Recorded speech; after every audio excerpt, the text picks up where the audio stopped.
Une des grandes questions que se posent les chercheurs en sciences sociales, c'est de savoir si l'environnement social des individus, des adolescents, affecte leur décision de poursuivre ou non des études universitaires. Intuitivement, on se doute bien que ça a un impact, mais on veut savoir plus. On veut être capable de quantifier le phénomène et on veut comprendre par quels mécanismes est-ce qu'il s'opère pour mieux comprendre les implications, par exemple sur la pauvreté, sur l'inégalité ou sur la mobilité intergénérationnelle. Finalement, on veut aussi comprendre quel type de politique publique sera le plus approprié dans le contexte. Le problème, c'est que c'est très difficile à faire parce que la décision de poursuivre des études universitaires dépend d'une multitude de facteurs qu'on n'observe pas toujours. Un autre problème, c'est que l'environnement social des adolescents est partiellement choisi. Donc, bien sûr, les adolescents ne choisissent pas leurs parents. Par contre, ils peuvent choisir leurs amis.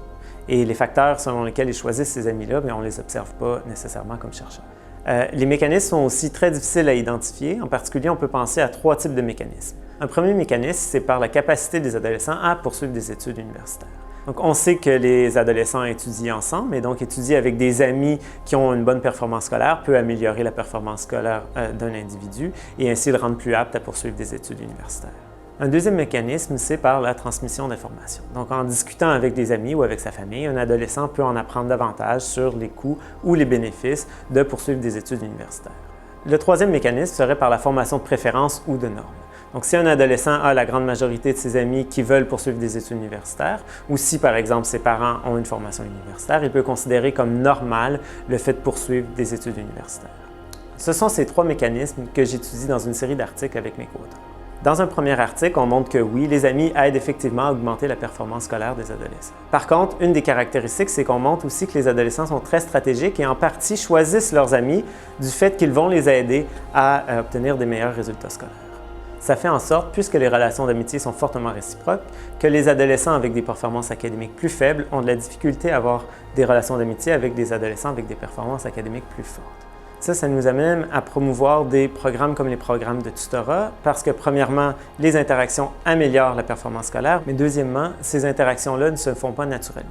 Donc, on va vouloir favoriser de façon extérieure les liens entre des élèves dont les résultats académiques sont plus faibles avec des élèves avec lesquels les résultats académiques sont meilleurs. Dans un deuxième article, on montre que les amis affectent les croyances et l'information transmise aux adolescents. Une des caractéristiques, par contre, c'est qu'on trouve qu'il y a une énorme hétérogénéité entre les différents individus. Donc, certains individus sont fortement susceptibles aux avis et aux croyances de leurs amis et certains ne le sont pas du tout. Le problème, c'est qu'on n'arrive pas du tout à prédire qui va être plus ou moins susceptible aux croyances ou à l'opinion de leurs amis. En particulier, le niveau d'éducation des parents ne semble pas être une variable déterminante. Donc ici, des politiques publiques ciblées, comme dans le cas de la performance scolaire, risquent de moins fonctionner parce qu'on n'est pas capable d'identifier qui va être plus ou moins susceptible à la politique publique et donc des politiques plus globales au niveau de la classe ou de l'école semblent plus appropriées. Finalement, dans un troisième article, on montre que les amis affectent aussi les préférences ou les normes perçues par les adolescents. Par contre, une des caractéristiques qu'on observe, c'est que les enfants de parents qui ont un diplôme universitaire ont beaucoup plus de chances d'être amis ensemble et même chose pour les enfants de parents qui n'ont pas de diplôme universitaire. Donc ça réduit énormément la mobilité sociale, d'autant plus que les parents sous-estiment l'impact du réseau d'amitié sur les choix des adolescents de poursuivre ou non des études universitaires. Donc ça suggère qu'augmenter les interactions qui ne se feraient pas naturellement entre les enfants dont les parents ont une formation universitaire et ceux dont les parents n'ont pas de formation universitaire aurait des bénéfices pour la mobilité sociale.